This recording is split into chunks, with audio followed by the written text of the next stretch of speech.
पूजा तो कैसे कर लो, लेकिन पति पत्नी साथ में पूजा करें, जोड़े से पूजा करें। जिनका जोड़ा भगवान ने बनाया है, बना रखा है, जोड़े से पूजा का लाभ और ज्यादा है। जोड़े से तीर्थ का और ज्यादा लाभ है। जोड़े से मंदिर में जाने का लाभ है, इसलिए जोड़े से पूजा करो। गौतम अहिल्या दोनों जोड़े से पूजा करें। एक बार गौतम ऋषि साधना करते करते लाग समाधि अखंड अपार, समाधि लग गई। वर्षों वर्षों के बाद में समाधि खुली तो सब ऋषि महर्षि संत जन वृंद सब आए और गौतम ऋषि से कहने लगे, महाराज बहुत दिनों से प्रतीक्षा थी कि आप समाधि से जगे, हम लोग बड़े कष्ट में हैं। गौतम ऋषि ने कहा, क्या कष्ट है?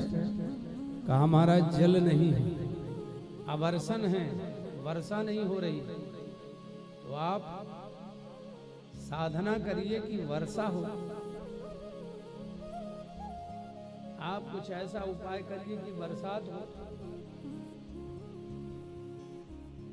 तो गौतम ऋषि ने वरुण देवता, वरुण जल मंत्री हैं, जल देने वाले देवता हैं, तो गौतम ऋषि ने साधना किया, वरुण देवता प्रसन्न हो गए।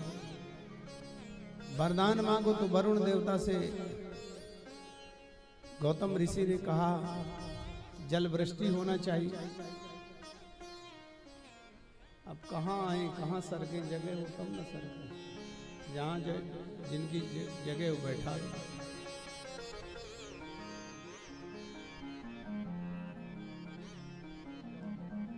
बोलिए शंकर भगवान की। जिसको जहाँ जगह मिले आगे आकर अपना स्थान ग्रहण कर लो। और कल की कथा 10 बजे से होगी, सब लोग सुन लो। कल की जो कथा होगी 10 बजे से 12 बजे तक होगी, और फिर 12 साढ़े 12 बजे पूर्णाहुति होकर के सब भंडारा होगा। 12:30 बजे, 1 भी बज सकता है, जैसे हरी इच्छा हो, लेकिन कल की कथा 10 बजे सुबह से होगी। कल कथा का विश्राम। वरुण देवता कहने लगे, मैं देवताओं का नौकर हूं। देवता इंद्रादि देवता कहेंगे बारिश करो तो बारिश करो। आपने मेरी उपासना की है तो एक काम हो सकता है, एक कुंड बनाओ आप, मेरे प्रताप से लभालभ जल भर जाएगा। कितना जल निकाला जाएगा, जल नहीं कमेगा। गौतम ऋषि ने सोचा, अभी तत्काल इसका लाभ लेना चाहिए। गौतम ऋषि ने बहुत विशाल कुंड बनाया और वरुण देवता ने लभालभ उस कुंड को भरा। कितना जल निकाला जाए, ऐसा पवित्र कंजन जल, कितना जल निकले, जल उतना का उतना ही रहे, ऐसा प्रताप। तो महाराज अब धीरे धीरे करके क्षेत्र के 10-20 किलोमीटर के दूर दूर के लोग पानी लेने के लिए आते और सबको सुख और शांति, अमन, चैन। जब कुंड खाली रहता तो अपने गौतम ऋषि उस जल का सदुपयोग करते, क्योंकि जल कम था नहीं। आस पास कहीं जौ बो लेते, कहीं धान लगा लेते, कहीं फूल विल्ल पत्र आदि की व्यवस्था कर लेते। भगवान की सेवा की सामग्री सब सींच लेते। जब कोई न रहता कुंड में कि चलो कुंड खाली, जल तो कम ना है, नहीं तो वो लगा लेते। संयोग से संतों का भंडारा सदैव होता रहता है। जैसे अपने चित्रकूट आश्रम में दैनिक अन्न क्षेत्र चलता है, दैनिक भंडारा, रोज का भंडारा। कोई कितने लोग आओ, खाओ पियो मौज करो। अपना जो मैहर वाला आश्रम 100-125 विद्यार्थियों का भोजन तो बनता है, लेकिन दोपहर में कितने लोग आ जाओ, सबका 100-200 जितने आ जाओ, सबका प्रसाद हो।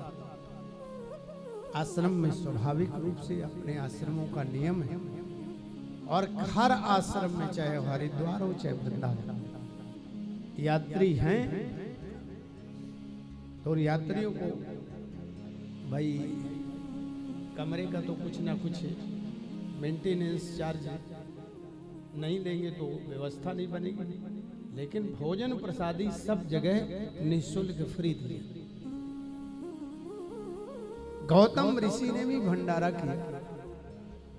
भंडारे में जल की ज्यादा जरूरत पड़ी, अपने शिष्यों को अहिल्या जी ने भेजा कि जाओ जल्दी जल ले आओ। तो वहां बड़ी लंबी लाइन थी, किसी ने पानी नहीं भरने दिया, लाइन से पानी लेके जाओ, भले भंडारा। आकर के बताया तो गौतम पत्नी ने अपने कुछ शिष्यों को लेकर गई और बिना लाइन के ही पानी भर लाई। रोज बड़ी लंबी लाइन पड़ती थी, लगती थी, तो गौतम पत्नी जाती और बिना लाइन के ही पानी भर लाती। और जो ऋषियों की पत्नी थी उनको बड़ा अटपटा लगा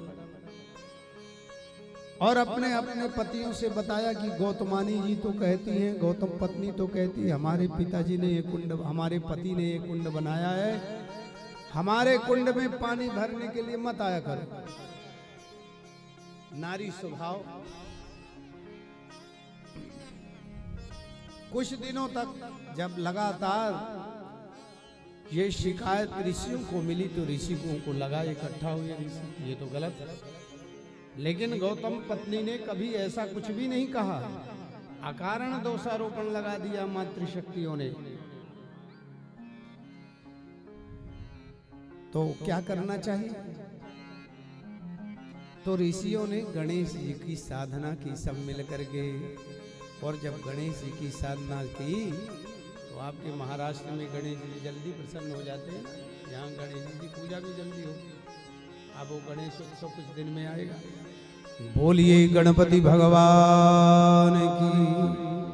गणेश जी प्रसन्न होकर प्रकट ऋषियों से कहने लगे वरदान मांगिए जो कुछ मांगना। तो ऋषियों ने कहा कि प्रभु हम तो ये वरदान मांगना चाहते हैं, ये जो गौतम ऋषि हैं किसी प्रकार से यहाँ से भाग जाए, आप इनको भगवा दीजिए। आप गणेश जी ने कहा कैसी विचारधारा है आप लोगों की, ऋषियों की। उसने अपने तपस्या के फलस्वरूप इतना सुंदर तुम लोगों को कंचन कुंड दिया, जल दिया, और उसी को भगाना चाहते हो? कैसे क्षुद्र बुद्धि। मैं गणपति आपके सामने प्रकट हूं, अच्छे से अच्छा वरदान मांगो कोई, लेकिन मति मारी। गणेश जी ने बार बार संबोधित किया कि आप लोग अच्छा विचार, अच्छे वरदान मांगो, लेकिन ऋषियों ने कहा हमें तो यही चाहिए कि किसी प्रकार से यहां से भाग जाएं। गणेश जी ने कहा परिणाम ठीक नहीं होगा, क्योंकि गौतम ऋषि बहुत बड़े तपस्वी हैं। उनकी मति मारी गई। आखिरकार गणेश जी को कहना पड़ा ऐसा ही हो, जैसा तुम चाहते हो वैसा। हुआ क्या? अब गणेश जी बन गए बूढ़ी गाय, और बूढ़ी गाय बन करके जो जौ लगाए थे वो जौ को खाने लगी, चरने लगे। गौतम ऋषि ने देखा कि गाय मेरे जौ को चर रही है, तो एक घास का तिनका उठाया और उस तिनके को स्पर्श करके गाय को भगाना चाहा। ज्यों तिनका लगा, वो माया की गाय वो वहीं पर धड़ाम से गिर गई। चारों तरफ से ऋषि देख रहे थे, सब चिल्लाने लगे ये गौहत्यारा गौतम, इसका मुख हम नहीं देखना चाहते, जितना जल्दी हो सके इसको भागना चाहिए। गौतम और गौतम पत्नी के ऊपर पत्थरों की बारिश की ऋषियों ने, और गौतम जी को वहां से भगा दिया। गौतम जी थोड़ी दूर और रह गए, ठहर गए और पश्चाताप करने लगे। गौतमानी से कहने लगे धिक्कार हमारे जीवन को कि हमसे गौ हत्या, हमारे जैसे हम कौन सा ऐसा पाप किए, कौन सा अपराध हमसे हुआ कि हमारे द्वारा जिस गाय की हमको रक्षा करनी चाहिए थी बूढ़ी गाय, उस गाय की हमसे हत्या, हम किसी लायक नहीं। थोड़े दिनों के बाद में गौतम ऋषि पुनः ऋषियों के पास में आए कि हमसे जो ये अपराध हुआ, इस अपराध का कोई प्रायश्चित है? गौतम ऋषि ने कहा जो भी प्रायश्चित हो हम करने के लिए तैयार हैं। तो ऋषियों ने आज भी भावना ठीक नहीं हुई। ऋषियों ने कहा इसे ऐसा उपाय बताओ कि ये जीवन भर परेशान हो जाए। कहा धरती की 3 परिक्रमा लगाइए समस्त तीर्थों की, और यहाँ आ करके ऐसी तपस्या करिए कि गंगा जी प्रकट, और उस गंगा जी के तट पर आप 1.25 करोड़ शंकर जी के निर्माण करो और पूजा करो।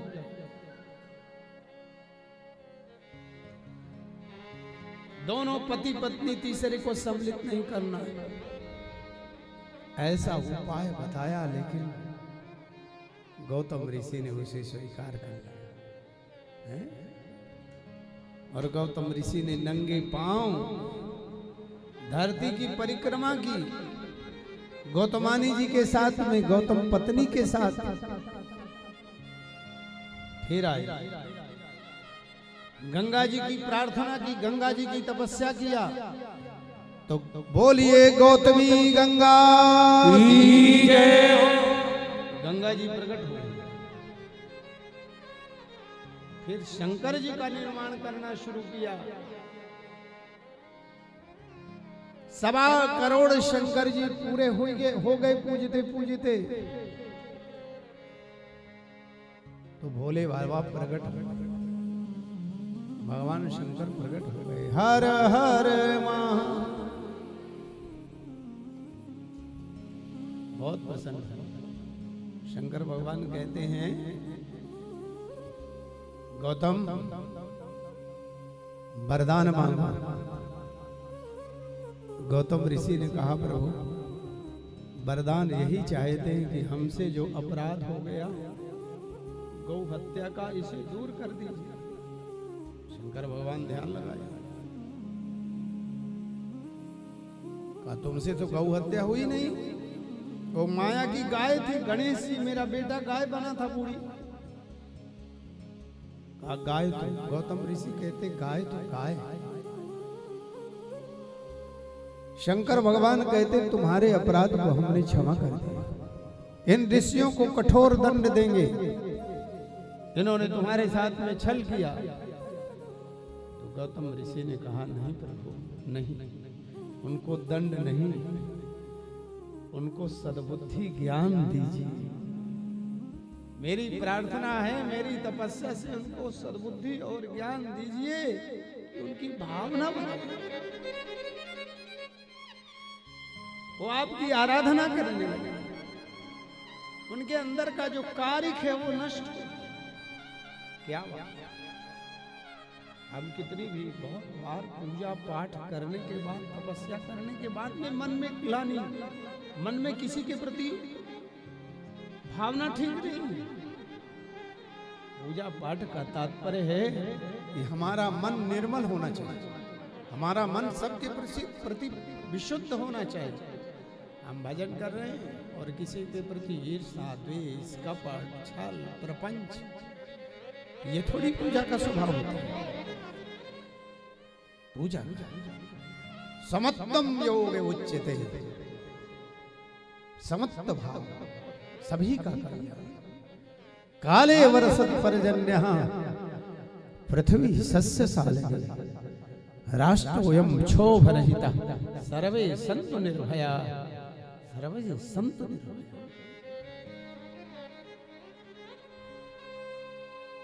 इनको सबको सद्बुद्धि दो और आप सदा सर्वदा के लिए यहां पर विराजमान हो जाओ। तो गंगा मैया कहने लगी कि प्रभु आप विराजमान रहेंगे तो जब तक आप विराजमान रहेंगे तब तक मैं भी विराजमान रहूंगा।